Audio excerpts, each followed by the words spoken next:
this country, do we have presidential? Everybody want to become president. But how many of them carry the light for Nigeria? And those that carry the light for Nigeria, I'm sorry to say it, the electorate might not want even to elect them. Why? Because they don't see the light. They see money. And money is a deception that cannot make us pick true leaders. Why sell your votes, whether you are a delegate or a electorate? Why sell your vote for peanut to a man that will slave you for the next 4 years? The problem of Nigeria is not a problem of that we don't know truth. We know truth, but we like to walk in darkness rather than truth.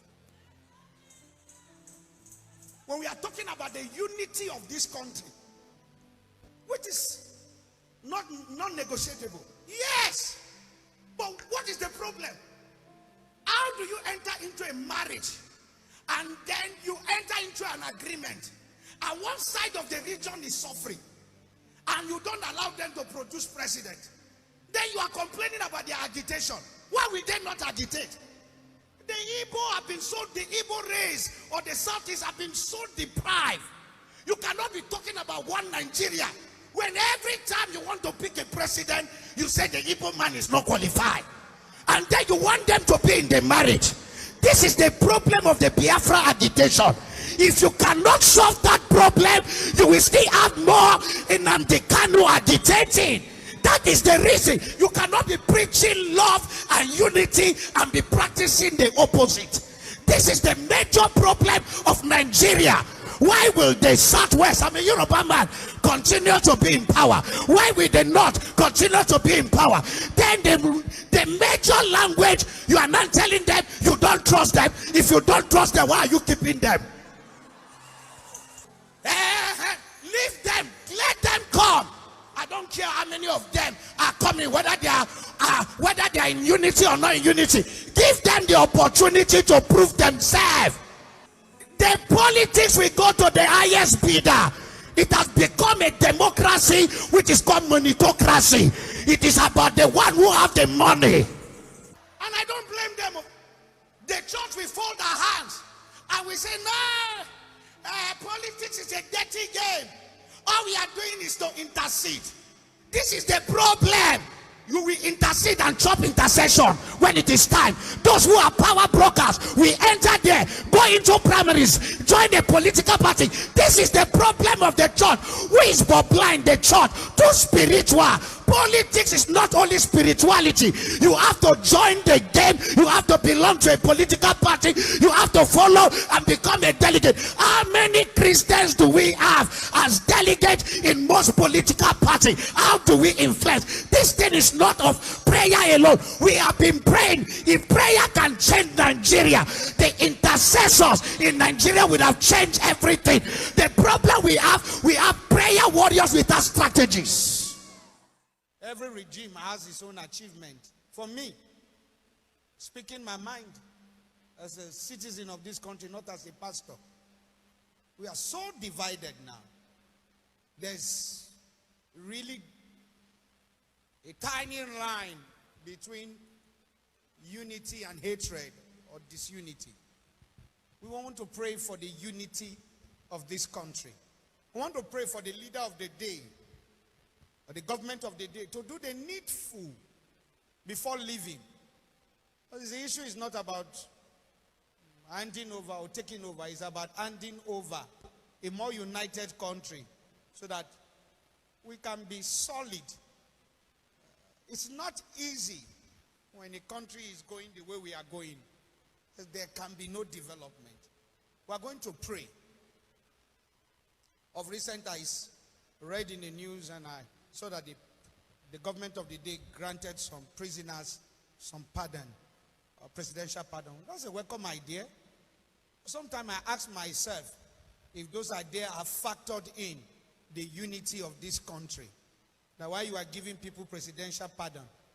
Why don't you give people like Nnamdi Kanu a pardon that can unite the country? If the Igbos are aggrieved, no matter your grievance, we have to do things that will make this country to be united. An average Igbo man will tell you that, I don't think we are part of this country. And that is the problem. We are more disunited. We don't know what the Yoruba man is thinking if he takes power. We don't know what the South man is thinking if he gets power. Because there are some premises or some things that have been laid now. Maybe if a Yoruba man gets there right now, will tell himself this is the Yoruba turn. Everybody, power, defense, everything, Yoruba, everything, Yoruba, advisor, Yoruba, everything, Yoruba. And we will continue to have a deepening country that will be deepening in bitterness and disunity. The reasons why people are appointed from different regions is to balance and bring unity in the country. Leadership is not just about protecting your interests, it's about also uniting the country. I'm not an Igbo man, but you see, this is what is boiling, man. If people who steal money in a country can be given presidential pardon, if people who killed, who are called repentant Boko Haram, can be given pardon, why will somebody crying for independence of a region not be given a pardon and called to a table for dialogue?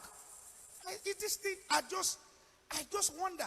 It is only in Nigeria we see truths like this, and we turn it this other way, and we speak political grammar, and we look away.